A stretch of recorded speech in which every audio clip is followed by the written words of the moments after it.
Hi everyone, welcome to our first evening webinar, the Young Onset Speaker Series.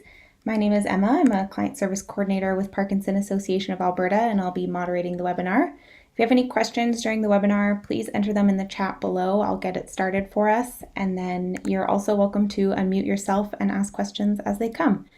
So we can do that. Just as a disclaimer, this webinar will be recorded. All of the information provided in the videos by Parkinson Association of Alberta, its featured speakers, is furnished strictly for educational and entertainment purposes only. The service is not intended to be diagnostic, prescriptive, or replace the relationship, advice, and/or care of your physician. General questions about symptoms, treatments, available medication, complementary and alternative healthcare therapies, and current research will be fielded. Tonight, I am happy to welcome Tanysia Komers. She is a creative writer, competitive athlete, and tourism enthusiast. A self-proclaimed nerd, she fell in love with the complexities of financial planning and the personal relationships she builds with clients when she began her practice in 2010.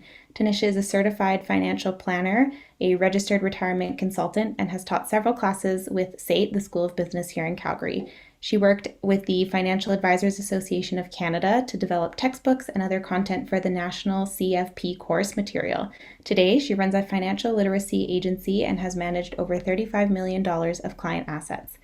When Tanysia isn't promoting good money sense or corralling professionals for research, you can find her in the mountains, visiting beaches, or with her nose buried in a book. So thank you for joining us tonight, and we'll let you get started.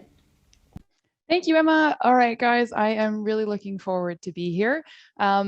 I want to start by saying that, as you noticed in the intro there, I have taught, so I'm not a big fan of PowerPoint, and I really want this to be as interactive as possible. I'm going to give us breaks after each one of these sections to get you to ask questions if you'd like. And as I said, I want to keep this interactive so that it isn't me just speaking at you, but hopefully a bit more of a conversation. So I'm going to get started with the disability tax credit. The way I'm doing this too, just also as notes for you guys, is this isn't a Word document so that I can write notes as you guys come up with questions, or if there's more important things that you want in here. I'm going to publish this afterwards so that Emma can send out the document. All the links to the web pages I'm pulling up are in here so that you can go back and refer to them afterwards for your own information. All right. So let's start with the disability tax credit. The reason I'm starting there is because Emma told me that a lot of you don't think you qualify, you don't think you need it, et cetera, et cetera. Listen, free government money is free government money. So the first thing about the disability tax credit is that it is non-refundable. So that means it doesn't actually give you cash in your pocket, but it does reduce the amount of taxes you owe. And it's a pretty significant amount. So when it comes down to the maximum disability amount, you can actually reduce your taxes by $8,600. I'll make this a bit bigger. It looks like you guys are. All right. So you can actually reduce your taxes by basically almost a little bit more than $8,500. And if you are a person under age 18, or, obviously you have somebody in the house that's under 18 that is disabled, that amount includes or increases by about $5,000. So pretty significant, again, in terms of savings. Your eligibility is not that limited, okay? So there's a big long form to go through, but what I wanted to point out is that the disability tax credit is available for anyone who experienced a prolonged impairment, so something that's basically gonna last for a lifetime, or for 12 months or more, or there is a cumulative effect of limitations. So the accumulation is a really important part. If there are a couple of different categories, for example, that you qualify under when you are filling in the forms for the government, then you would qualify in general. A couple of good examples here that I liked. Jerry can walk 100 meters, but he has to take time to recuperate. He can carry out mental functions, but he can only concentrate on one topic or two topics at a time. The cumulative effect, that's the important part, is equivalent to being unable or taking an inordinate amount of time in one impairment category. For this reason, Jerry in this case would actually qualify for the DTC. I want to bet that the vast majority of you guys qualify. So there's no real reason not to put through an application for the disability tax credit. As a story example for myself, I had a client many years ago who actually ended up qualifying for the disability tax credit because of a stutter. So that is, I would say, probably less of an impairment than Parkinson's eventually will be for you. So applying for a DTC is a bit of a no-brainer in my opinion. The actual application form, again, I've included links for all of this, it's basically a big long certificate that you get to fill in with the help of your doctor. So your doctor would go through and start looking at medical things such as your vision, speaking capabilities, hearing capabilities, walking, and so on and so forth. So this is entirely your doctor that's going to be taking care of this. There's one page I wanted to show you guys in particular: feeding, blah, blah, blah, dressing, mental functions. So mental functions, and there's quite a few pages worth of mental functions, as well as cumulative effect of significant limitations. So again, please don't feel afraid to fill in this form. You can apply for and qualify for the disability tax credit with things such as bipolar disorder, for example. So it doesn't have to be something so severe that you literally cannot function in order to qualify for this tax credit. And I personally am of the belief that about $9,000 in tax savings out of the government hands and in yours is probably a benefit. As I said, the form itself is not one you're going to fill in. This is something that you bring to your doctor to fill in for you. Your doctor does not make the decision as to whether or not you qualify. I've heard this a couple times from another client. She was trying to get this done for her kids who had autism, and the doctors kept refusing to fill it in. This is not the doctor's purview. This is the government that's going to decide. So you have every right to go through and find the right doctor for you who's willing to go through this and fill in this information and then apply. Which one, the doctor, the family doctor or the specialist? Honestly, it could be your family doctor. Yes. Your neurologist might know more, but select the practitioner that applies to you: medical doctor, audiologist, nurse practitioner, optometrist, speech language pathologist, psychologist, medical doctor. That's really all you guys are looking for. He'll ask for money. I mean, sorry, you're going to have to ask the doctor themselves. I mean, I would assume that it's probably covered under the government of Alberta unless they are charging for visits, but I suspect that you could probably go in free of charge. No. He'll ask for money, $160. So then $160 for your doctor. Yeah. Anyway, so I will continue on. I wanted to say, fill out the form. This is an important detail. You guys can actually claim back 10 whole years worth of the disability tax credit. So from the date you would have qualified. Obviously, your doctor, again, would make that determination with, obviously, the help of the government to decide at what point this disability would have qualified. Again, going back to the example of the individual that I worked with that had a speech impediment, that speech impediment was obviously with him for life. So he was able to claim back 10 whole years worth of disability tax credit, which is going to be calculated on an annual basis per their form. So 2021 would be 8,662, 2020 you'd get 8,500, and so on and so forth. So pretty significant savings, in my opinion. Any questions there? Okay, so the other thing is you can appeal if necessary. Again, it's a government form that goes through multiple doctors. Well, you go through your doctor and then you send it into the government and they go through their process. It's all bureaucracy. Sometimes it's just about getting the right person, honestly, if you guys have any experience with submitting paperwork.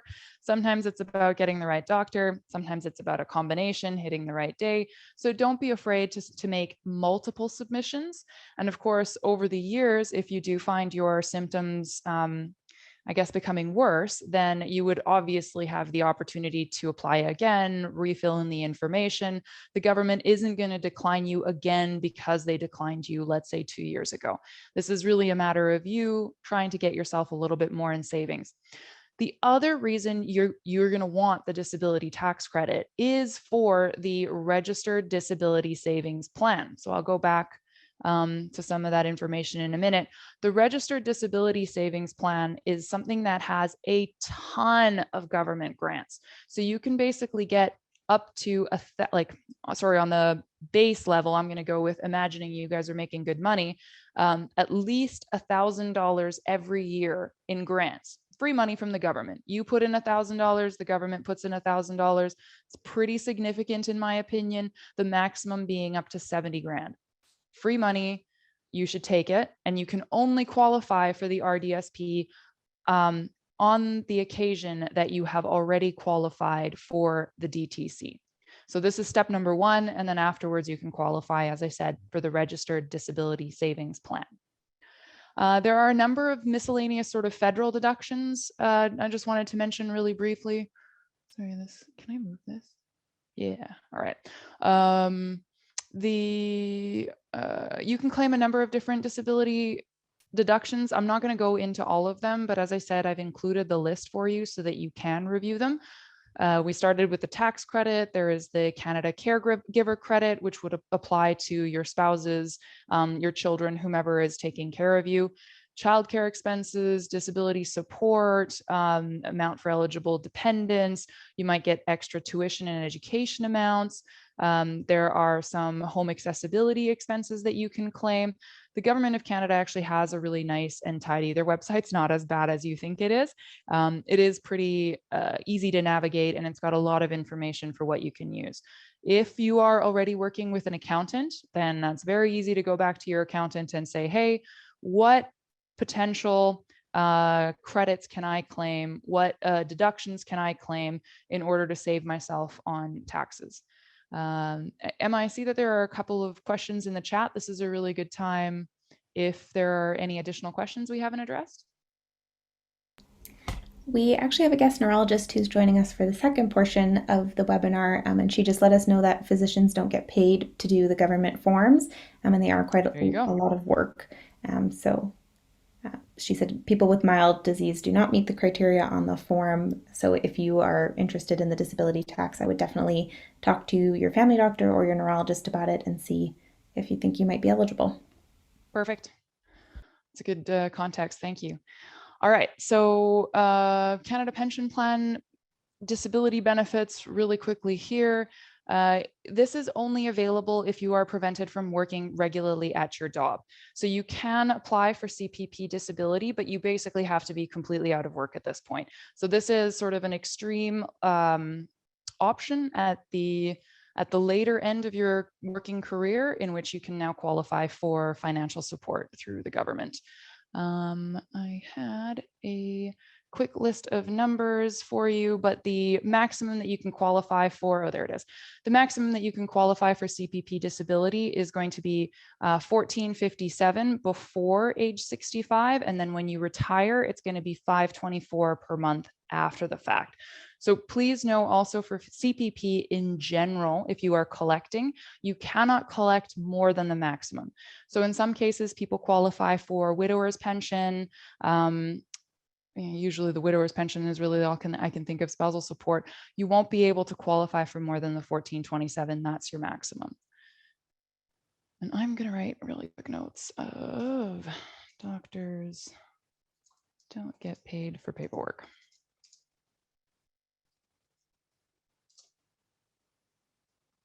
Thank you. All right. Next up, qualifying for insurances. So long-term and short-term disability. The first one is personal contracts. I'm going to glance over that. I don't know if any of you have applied for long-term disability contracts in the past. Chances are at this point you won't qualify for them, but if you already have them, then what you want to do is contact your insurance broker or your insurance agent. If you don't have a broker anymore, you can still always call the company directly and they will be able to help you. Long-term disability through a personal contract kicks in usually if you are unable to work again full-time, or in some cases, if you have a clause on your contract that allows for partial disability, you may be able to work half-time and then receive half a benefit. But either way, money in is money in, especially if you've been paying for a personal insurance contract. The next bit is probably much more common, is your work or group contracts. So if you at your place of employment have a disability benefit that's available, as I said, through your general group benefits, this disability benefit will kick in once you are unable to work. So it won't pay you while you're still going to the office. It won't pay you while you're working part-time. This is going to pay you once you are out of the door. Short-term disability and long-term disability work very similarly, except that short-term disability is your first 3 months effectively, kind of through that EI period, usually when you lose a job, and that will pay 66% of your previous income. After this 3-month period, your long-term disability kicks in, and this will carry out until age 65. The important things about group plans is that after a certain period of time, if they can put you on CPP disability, they will. So let's say you earn, for real round numbers here, $10,000 a month. You would qualify to receive $6,600 approximately through your group plan. After a few years, not even a year or two, if they can put you onto CPP disability, then you would be receiving this amount here, the $1,457 from the government, and the remaining amount from your disability providers. Your group contracts, 9 times out of 10, are going to be tax-free. Any CPP that you receive from the government is going to be taxable. Any questions there? All right. So moving on, we'll talk about Alberta benefits really quickly. This is, again, going back to that that disability tax credit. If you have any assets in the registered disability savings plan, they don't count. So you won't have to worry about losing benefits or being limited in terms of what you qualify for. The AISH is entirely dependent on your financials, entirely. So unfortunately, you have to have at least $100,000 or less in assets overall. This includes anything in RSPs, TFSAs, et cetera, except the RDSP again. If once you are receiving AISH, if you receive a gift, I hear this all the time, that people are concerned that an inheritance or something of that ilk will ruin their access to the AISH. All you need to do is make sure that you're investing anything that doesn't qualify within 1 year. So if you get that money invested, and as I said, it was an inheritance, a gift, etc., then it's not going to reduce your overall AISH. Show you a couple of government pages here. So AISH will provide you with a few different things, such as a living allowance. Let me make this a bit bigger. Living allowance, modified living allowance. They might put you up in private rooms, etc. Some children benefits, some health benefits for prescription drugs, etc. The financial amounts, living allowance is about $1,685. Modified allowance, if it's just personal, is $322. The application is, again, very lengthy, but it is not quite the same as the disability tax credit, because as you can see here, instead of these being medical questions, a lot of these are financial questions. What income do you get from investments? What income do you have from life insurance, for example, CPP? All of these questions are what AISH is looking into, because they are really just looking for your financial position. So it's a little less accessible than the disability tax credit or a lot of the other benefits. There are some post-secondary grants available. So if any of you guys are thinking about a second career, or you have a second win in you and you want to learn something new, do please look into any potential grants available, because they do have some specific ones for education. Now, talk to a social worker. So on top of the disability tax credit and AISH and all of that, I get questions all the time about what other benefits are available. How else can the government help me? Honestly, your best person every single time is going to be a social worker, because a social worker, that's all they do all day, every day, is providing information and helping their clients, Albertans, to connect with the right department, the right bureaucracy, get all their paperwork in line. If you talk to a health planner, if you talk to your doctor, whomever, everybody is going to point you in the direction of a social worker. So if you have any questions, that's the place to go. Any questions on those notes, guys? Emma? Nothing? Nothing yet. Okay. All right, so registered disability savings plans. Now we're going to talk about this. Now we're going to get into my real area of expertise, which is investing and saving and planning. So with the RDSP, first thing that's most important is that you must be under the age of 60. And the reason for this is that at age 60, you have to start withdrawing. If you guys are familiar with RRSPs and RIFs, which I will again talk about in a few minutes, RDSPs do basically have a lifespan. So you can start putting money in, it will all end up in this really nice little bucket where everything stays in the bucket, okay? You get to invest inside. That is very important. Be cautious how you invest. An RDSP is entirely on you. So you could invest it in cryptocurrency, in the stock market, and you could lose all of it. Or you could invest in GICs, you can leave it in cash. It's not exactly what you want to do, but again, we will talk about that in a second. Your maximum lifetime contribution is $200,000. This is huge. You can hide a ton of money in the RDSP. And when I say hide, I mean money that's in the RDSP is not taxed as it's growing. So you can just leave it alone. You won't be charged tax on interest income, on dividend income, on capital gains. All of it's protected. And as I mentioned, anything that's in the RDSP is exempt from any financial thresholds or financial checklists that any of your other benefits are going to be looking for. So the RDSP is a huge benefit. Now, there is an important rule of 10 years. So any money that you put in, those grants that you're receiving, you do not want to have you do not want to pull the money out within 10 years because they will proportionately take back the grants.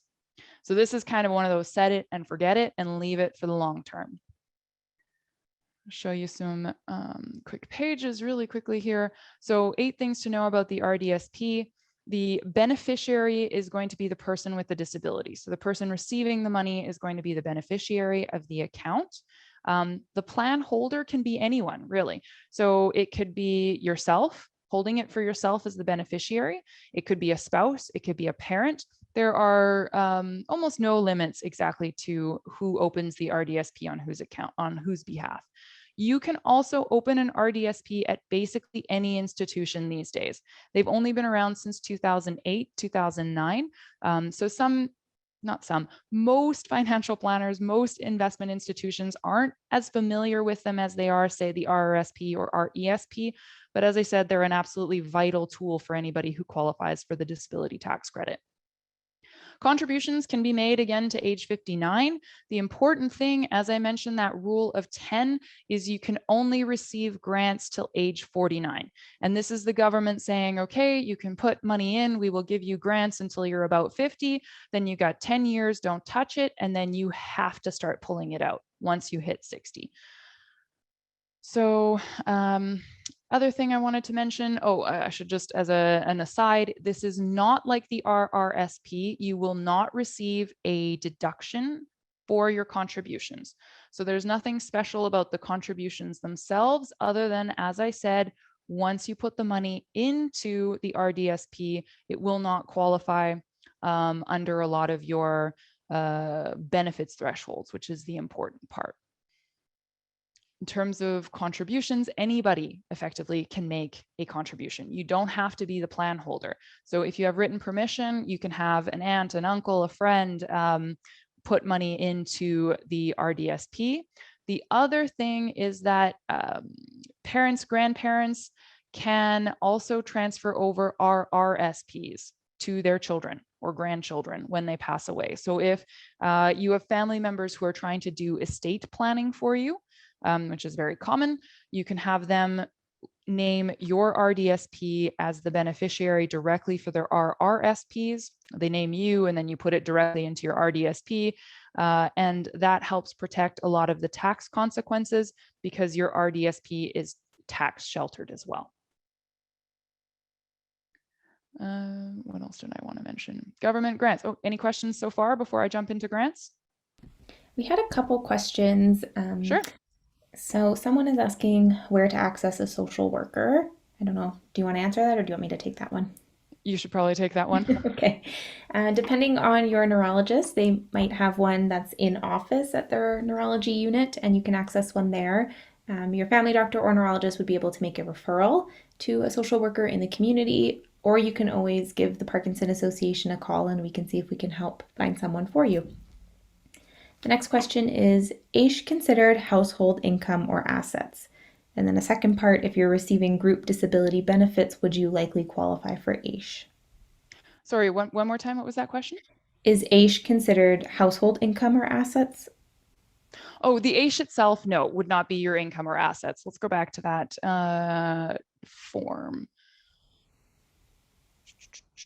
AISH application. So what they're going to be looking for is, so you got all your bank accounts in here, even vehicles, home principal residence, annuities, etc. Support, alimony, workers' compensation benefits, but the AISH itself is not including itself. Does that make sense? Is that the question? I think the question is when you're applying, do you put in your information and your spouse's information if you have one? And it does look like there's a space for spouse on the form. Yes, it's usually almost every single benefit ever is looking at family income, which we will talk about also in terms of grants, because what they are, tax consequences, personal government grants, here it is. Because what they are looking for here is also the family income.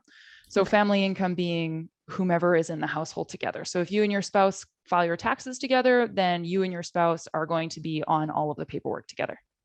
Okay, makes sense. Perfect. You somewhat answered this question. They're asking, where do you recommend opening an RDSP? Their bank said they wouldn't do it. Oh, which bank, if I can ask? Anyway, but while you're asking that, basically most institutions. So as far as I know off the top of my head, BMO will do it, RBC will do it, I think. Some of the institutions won't if they're a little bit smaller or a little pickier. If you guys need me to after the fact, when I finish these notes, I will include a specific list of institutions. Okay, perfect. Thank you. And then the last one here, do you pay taxes when you pull the money out of the RDSP when you turn 60? Yes, excellent question. Only partially. So the RDSP actually works a lot like the RESP. So if you guys are familiar with that, what happens is your original contributions are tax-free, but any additional growth or grants are considered income. And the reason the government does it this way is that basically you get your money back for free because you already paid taxes on them now, right? So you're earning money, you put the money in, you don't pay tax on it. Then it grows. The government allows it to grow tax-free the whole way. This may not seem like much of a benefit if you have to pull it on the other side when you're withdrawing. But the reason that this is a benefit is that usually A, your income is a lot lower in retirement, and B, the value of having deferred taxation year over year over year means that all of the growth is going to be bigger than it would have been otherwise. So if you imagine, if you guys remember back to math class, the effective compound interest, you're earning 5% on something, but every single year you have to give up a percent of that 5% to the government. Well, you're really only keeping 4. Now, in the case of the RDSP, you're going to keep that whole 5% on top of itself every single year until the end when you start to withdraw. Does that make sense? Let's go back to withdrawals, just because you guys are asking me questions on it anyways. So withdrawals don't affect other government benefits, just as an FYI, including HST credits or anything like that. As I mentioned, if you are pulling money out for less than 10 years, you are going to have an assistance holdback. So basically any of the grants that you've been paid are going to be clawed back. So you don't want to do it. Rule of 10, you put the money in the RDSP and you do not touch it. In terms of tax consequences, again, investment earnings that are withdrawn are going to be taxable, and only the grants and bonds within the 10 years. Because basically the government's saying, okay, if you're pulling this out now, within that 10-year rule, we're going to count it as income because it's government income. You know, you're basically getting a freebie here. However, after the fact, that is all tax-free. We've got 2 more questions on the RDSP. Sure, yeah. There's some good ones here. So someone says that they are turning 50 can they access the grants for the last few years? Oh man, that's really on the line. Let me see. I'm pretty sure the last available year is literally, 49. Until the end of the year, the beneficiary turns 49. So that's going to be your last year, and it's going to be in that calendar year. So if you turn 49 January 1st, you have all year to make that contribution and still get that grant. If you turn 49 on December 31st, same thing. By the time we hit 2023, let's imagine, then you will no longer qualify. So if you're 50 already, unfortunately, you won't get any of the grants. Now, the thing is, if you wanted to, if you qualify, you can still make contributions, because as a reminder, you must be under the age of 60, but you can still contribute. So you wouldn't get the government grants, but the benefit here is the tax-free growth. So it's almost like an extension of, let's say, a TFSA, except that you're going to have to pay on the government growth at the pay on growth, but you wouldn't collect grant, and you would only pay on growth on withdrawal. So it's basically a tax shelter if you have exhausted all of your other tax shelters. Does that make sense? Answer that question? I think so, yeah. There's another one here. What is preventing someone from asking the public for donations to the RDSP? Similar to GoFundMe, but the money would be submitted right into that saving plan. I don't know. That is a really good question. I have never thought of that before. I would suspect, because what I was reading is that you effectively need to have somebody, you need to give written permission to somebody to make contributions. I would suspect if you just wanted to collect gift money and then put it into your own RDSP, there's nothing wrong with that. That's not gonna trigger any alarms. Okay, thanks. All right, anything else, Emma? Nope, that's it for now. I say that, but then some more questions will come. But of course, which I mean, the RDSP, as you're saying, not a lot of people know about it, and they really should. I'm surprised that there are still some institutions that don't do it, but because it is such a specialty account, I do recall back in the day, this is like now in the early 2010s, there were only a handful of institutions in Canada that did it. Now it's much more prevalent, but again, for the financial industry, a tool like an account like this that's only been around since 2008 is still pretty new. So they're still working on it. All right, we've talked about rolling things over. Let's get into government grants a bit more, because I want to make sure that you guys understand how this works. It's super, super cool. All right, so family income again. The important bit is, and as per usual, the government makes things very complicated. This amount increases every single year with inflation. So Get Smarter About Money is the Ontario Securities Commission. These guys are a pretty solid authority to refer to, but these numbers are going to be updated and the amount will be slightly larger with inflation. So the amount might be 92,000, 93,000. I wouldn't worry about it more than that. So what'll happen if you are earning more, I'll just start with the simple part. If you're, as a family, earning more than $92,000, on the first $1,000, for every dollar, you're going to get $1. So as I said, you put $1,000 in, the government gives you $1,000. Nice and easy. Very, very simple. For families making under $91,000 or 92, let's call it, on the first $500, you're going to get 300%. So basically, you put in $500, the government gives you $1,500. That is significant. On the next $1,000, the government will give you $2 for every dollar contributed, i.e. $2,000. So the total amount, if you are putting in $1,500 into this account, you will receive $3,500. Very, very simply, it adds up so quick. So all you need to be doing, if we're going to do the math on this, because I love monthlies, if we take 1,000 divided by 12, so if your family makes more than $92,000 together, all you need to do is put away $83 a month. If your family makes less than that, all you need to be doing is putting away $125 a month in order to get $3,500 from the government every single year. So that means at the end of 1 year, you would have $5,000 in this account, having done nothing at all except saved $125 a month. It's pretty significant. I wish everyone knew about this and that everyone was on it sooner. So the next bit is there are also a disability savings bond, but this is specifically geared to families who are making less money. So that's why I focused on the first bit. If your family is making $30,000 or less, the beautiful part about the savings bond is that there are absolutely no requirements to put anything in.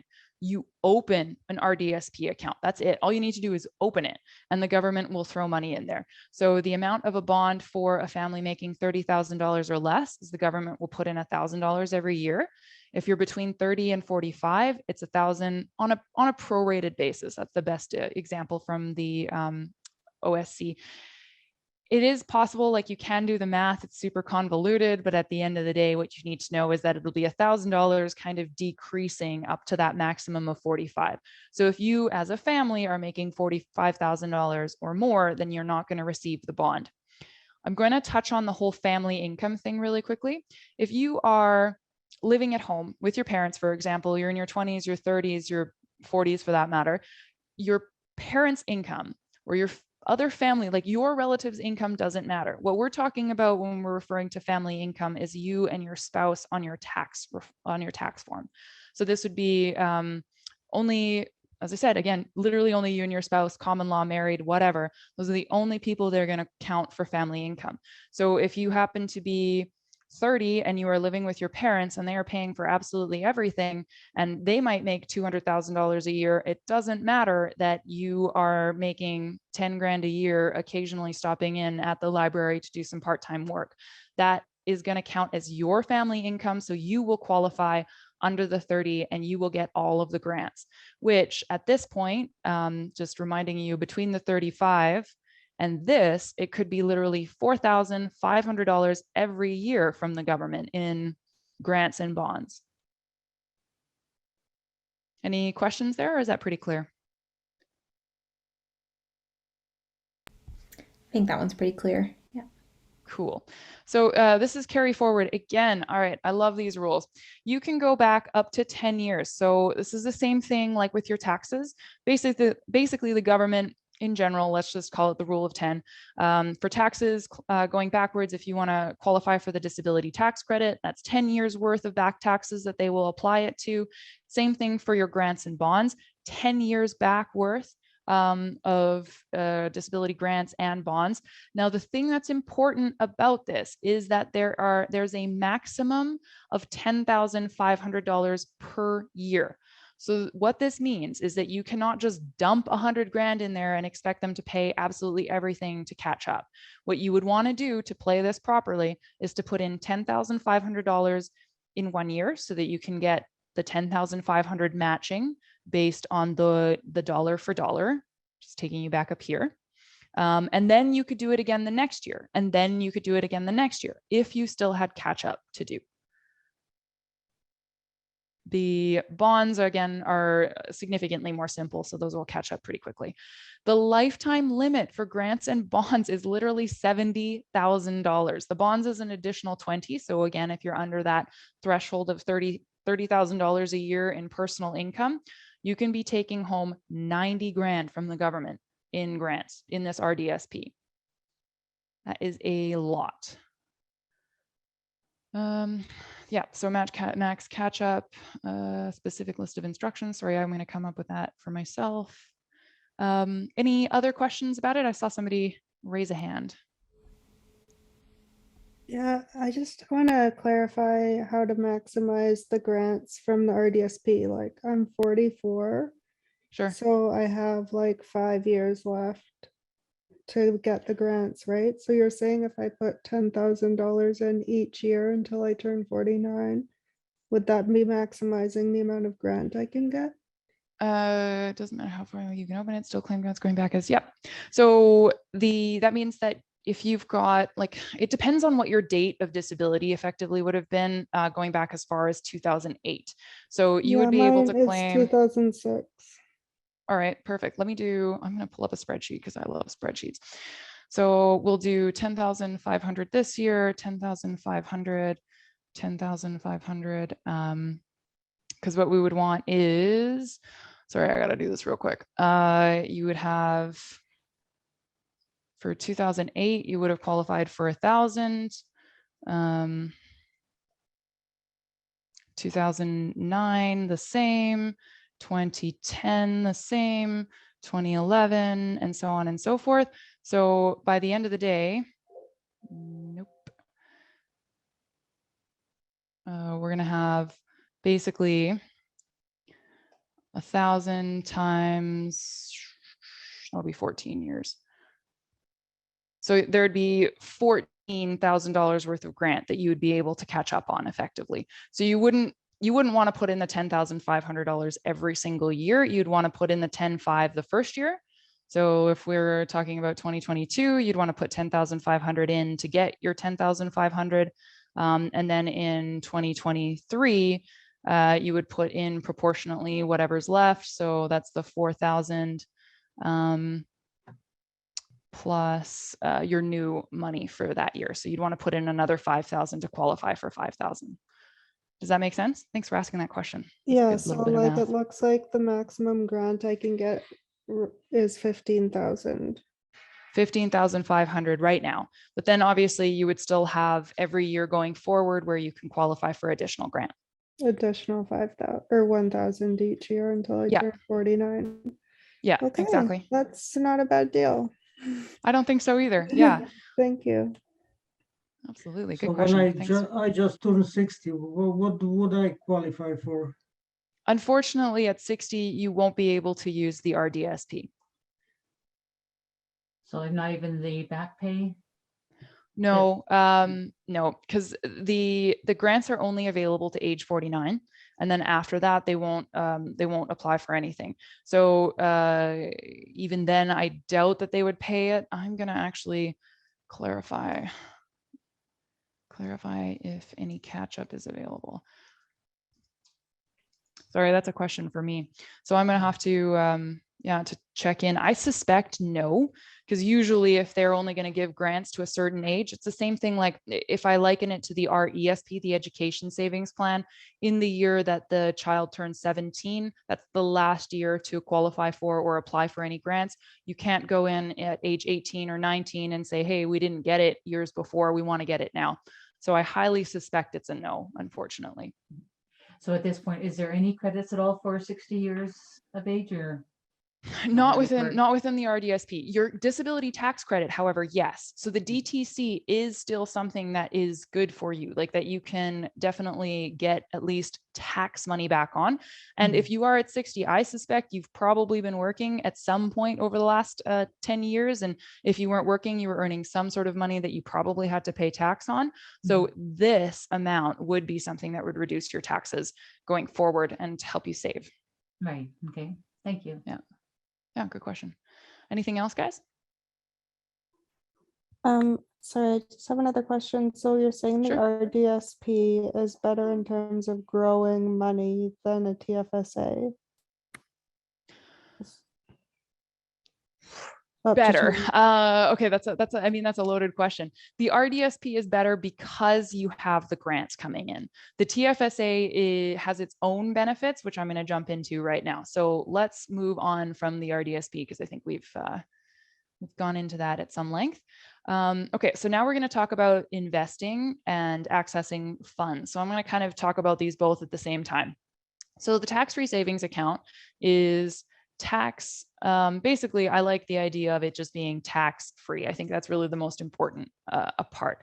It is not just a savings account. I think the TFSA is a bit of a misnomer. It should actually be thought of as a TF investing account, because anything that you put in there, again, all accounts, they're buckets. It's the best way to think of them. You can do anything you want within that bucket.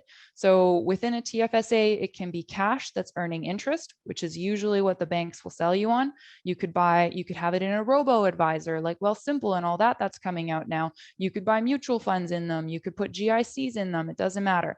The thing about the TFSA is it's tax-free in and it's tax-free out. So unlike the RDSP, where you have to pay tax at least on the growth amount of what you've earned in there, the TFSA is totally tax-free, no tax consequences. It also has none of the limits. So you can put money in until you die in the TFSA. They're like until you're 99, 100, whatever. There are no age rules on the TFSA. You can also take money out and put it in. The issue with the TFSA, though, that's going to be different from the RDSP is that it will qualify as an asset if you guys are looking at financial thresholds for benefits. So you got to be careful there. Again, the RDSP has that protection. So somebody was asking earlier about the benefit of doing this after 49 without getting the credits. You would want to use the RDSP if you're trying to hide money in there effectively. So to talk about investing, what you really want to be doing is putting away as much as possible, as quickly as possible. So I'm going to talk about dollar cost averaging very quickly. Dollar cost averaging is the idea of putting money regularly into the market being stocks, mutual funds, index funds, ETFs. I don't really want to get into crypto, but that can be part of your portfolio if you want it to be. The idea of dollar cost averaging is that the prices are going to go up and they're going to go down. If we're talking about stocks, like we're talking about pairs of shoes, sometimes you can buy those shoes for $50 a pair. Sometimes they're going to be $100 a pair. If you're putting in $200 every time, sometimes you're going to be able to get 4 pairs of shoes. Sometimes you're only going to get 2 pairs of shoes, sometimes 1, sometimes 6, and so on and so forth. By putting in the same number of dollars every time, you are buying more when things are cheap and less when things are expensive. This is really, really beneficial to your long-term investing plan in general.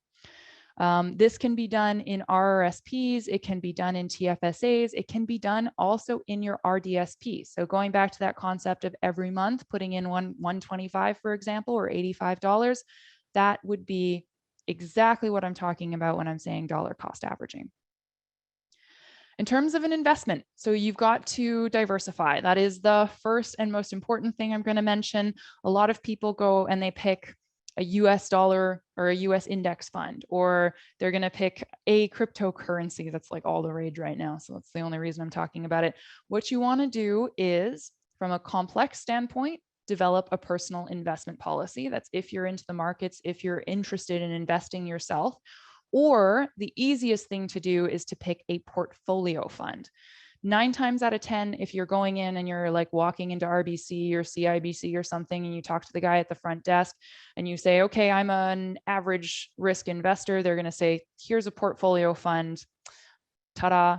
A portfolio fund is something that has a big mix of different investments in it. It's all pre-managed for you. You don't have to think about it at all, which is my preferred way to invest for clients who aren't comfortable with or don't have the time to manage their own portfolio.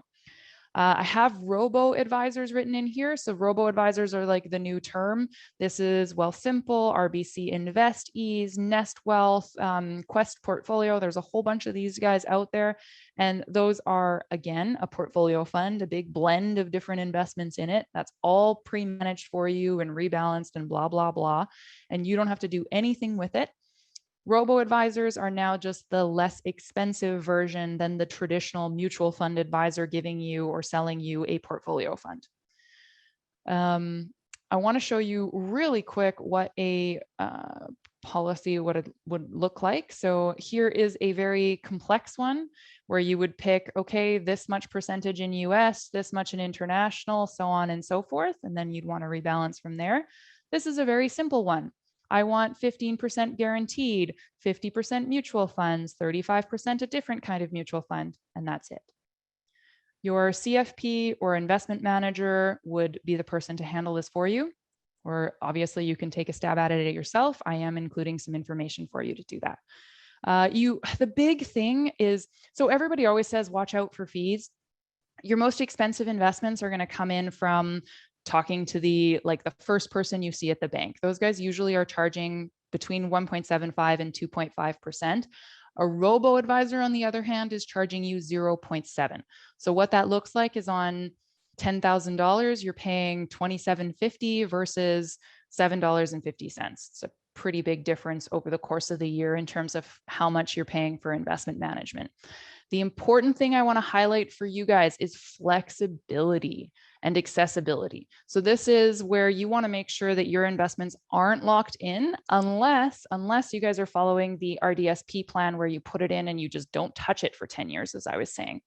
Let's talk about accessing. Actually, before I jump into accessing, do you guys have any quick questions for me? There's one that just came in. Would dividend stocks be an issue within a TFSA? Would dividend what? Dividend stocks. Am I reading Oh, that dividend right? stocks be an issue. Oh no, you should actually own your dividend stocks inside of a TFSA. And the reason for that is that the dividend income that you are earning is not taxable if it's in a tax-free savings account. So you don't need to report the dividend income if it's in a tax-free account. So yeah, it's a great place to put it actually. Generally speaking, if you have income earning investments, you want to be in tax sheltered investments, which would be like your tax-free, your RRSP, and so forth. So let's jump to accessing these funds. So the RRSP, a lot of people imagine that once money is in the RRSP, they can't touch it at all. That's not true. The rule of thumb behind an RRSP and a RIF, they're the same thing. The RIF is just I like to think of it as a Pokemon evolution. You know, you got your RRSP and then it evolves into a RIF and you have to withdraw it at that point. But the RRSP is just as accessible. So the difference is just taxation. When you pull money out of an RRSP, the whole thing is taxed. When you put money into an RRSP, none of it's taxed. So if you make $100,000 a year and you put $20,000 into an RRSP, the government's going to say, okay, we won't tax you on that 20 grand. However, later on, when you pull out that 20 grand, that is now going to be taxable. So the benefit here is if you happen to be putting in during working years, you get to save on tax. When you pull it out during non-working years, again, you're saving on tax because you're earning that much less. So the rule of thumb for any RRSP is really how much are you going to be making when you pull it out versus how much are you making when you put the money in. That's it. RRSPs are not that flexible because once you put it in, you lose contribution room. But you can pull it out. And again, you do not regain the contribution room. That is completely different from the tax-free savings account, where, as I said, you can take it in, put it out, take it out, put it in, and it's all totally repeatable. You can do this as many times as you want, just not within the same year, but we don't need to get into that. The next thing, I'm going to mention pensions and LIRAs. So probably some of you still have pensions. They aren't as popular as they were in the past, but if you have any pensions, any LAPP, anything like that, your pension plans are going to give you a couple of options when you retire. If it's an early retirement, or if it's just you leaving work, or if it's the proper planned retirement, whatever it is, you're going to have 3 different options. Option number 1 is just to take an actual pension income. So they're going to say, here's your calculated income. You're going to get it at this age. Go for it. The option number 2 is for you to transfer it into a locked in retirement account. So this would be basically like another RRSP or like another bucket where you get to decide how it's invested. The difference is that you can't pull in and take out. Like there's no accessibility there. The third option is for you to transfer it to a new pension plan, but I'm assuming you're probably not moving on to a new place of work, so you probably don't have a new pension. The thing about LIRAs that's really, really nice is that you can actually access them with medical need. So you have to put in a special form to the government of Alberta to access the money, but you can basically say, hey, this is medically necessary. At this point, I need to withdraw. Can I please access the money in my LIRA? And at that point, you will. Otherwise, your LIRA is going to basically become another form of pension income for yourself as you get older. We've already talked about the RDSPs and accessing those. So let me go back really quickly. I want to mention segregated funds just briefly because seg funds, that's a whole topic and they're very complicated, but to put it simply, you need to talk to an insurance agent about them. They are investments with an insurance wrapper on it, so you can get guarantees. They can be very, very easy for estate planning if you need them, and it's possible to get guaranteed income out of it. So that is another option for you to consider if you're looking at investing your money for yourself in the long term. Now, lastly, to ride us out here, let's talk about planning ahead. Obviously, quick pitch to get retirement projections. Please talk to a financial planner, a retirement consultant, someone like myself who will put together retirement projections. The power of this is really knowing how much you have to live on, how much you can withdraw, how long these funds will last. This answers a lot of questions and takes a lot of stress off your plate so you're not wondering if you can afford all the things you want to afford. The other thing I'm going to mention is the longer you can defer your withdrawals. So if you can live on government benefits, if you can work a little bit for a while so that you are not needing to use your investments, all that time adds to the power of exponential growth. If you're making 2, 3, 7% every single year on your investments, but you are eating into your investments, that growth becomes less and less. So the longer you can defer it, the more money you will have in the end to help for yourself. The other thing I suggest is a health plan. I know a health planning specialist in particular who designs how to stay at home, how to move into a facility, and which professionals to bring in. Again, I'm a planner. The more you can plan, I think the more peace of mind you get to live with. The next thing that Emma actually brought up was finding an estate planner. So I was going to suggest a power of attorney. Power of attorney, if you don't have this in place already, is a legal document that gives somebody else the ability to make financial decisions on your behalf. They can access all your accounts, they can sell your house. So this is a big decision. You want to make sure it's somebody that you trust, that has the same interests as you do. In many cases, people choose several powers of attorney so that they have perhaps all 3 children or something making decisions on their behalf rather than one person to prevent financial mistreatment.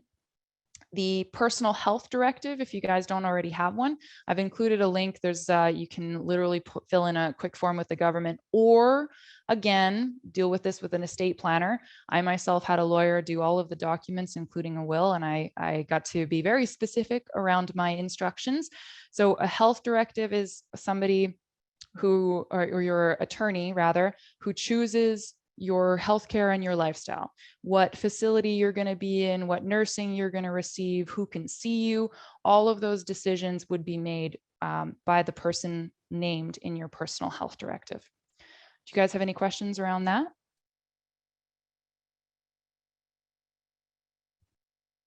None? None that I'm seeing here, no. All right, okay.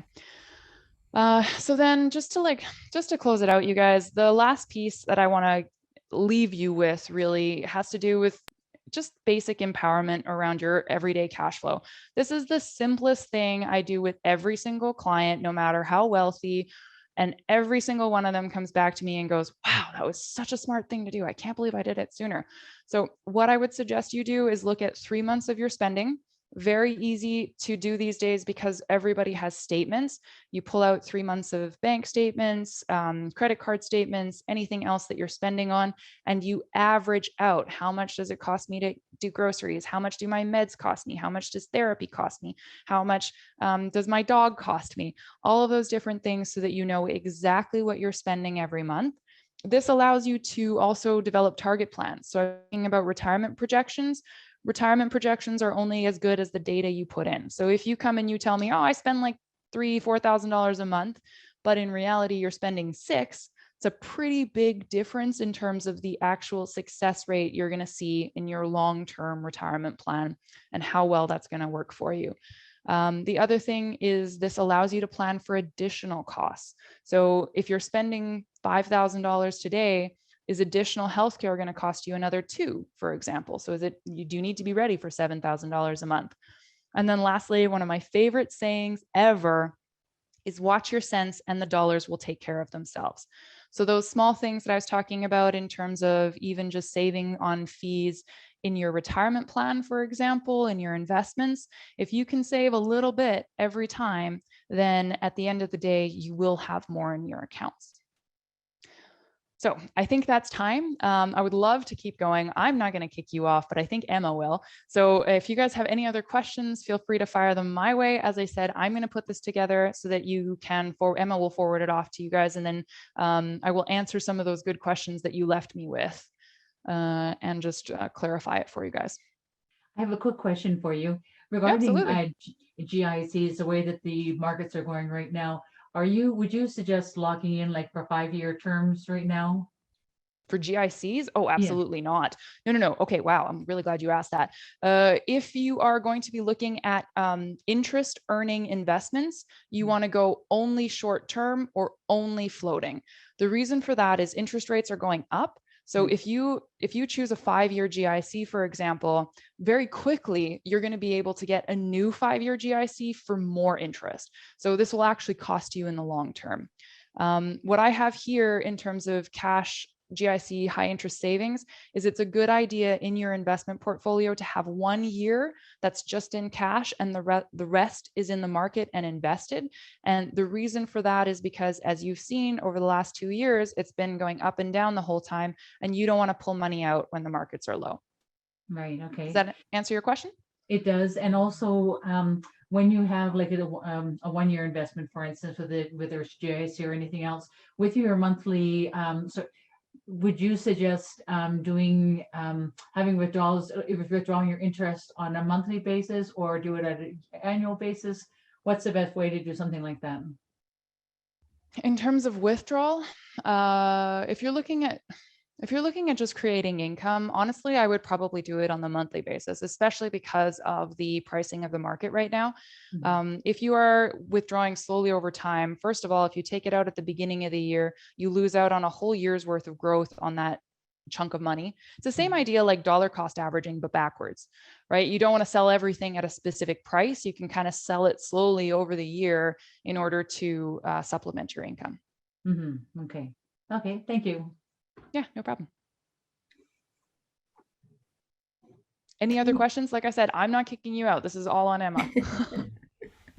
Yeah, we do have another speaker set at 7, so we gotta will go. take a break on questions. If anyone has any more questions, please feel free to email me and I can pass them along to you if that's okay. And Absolutely.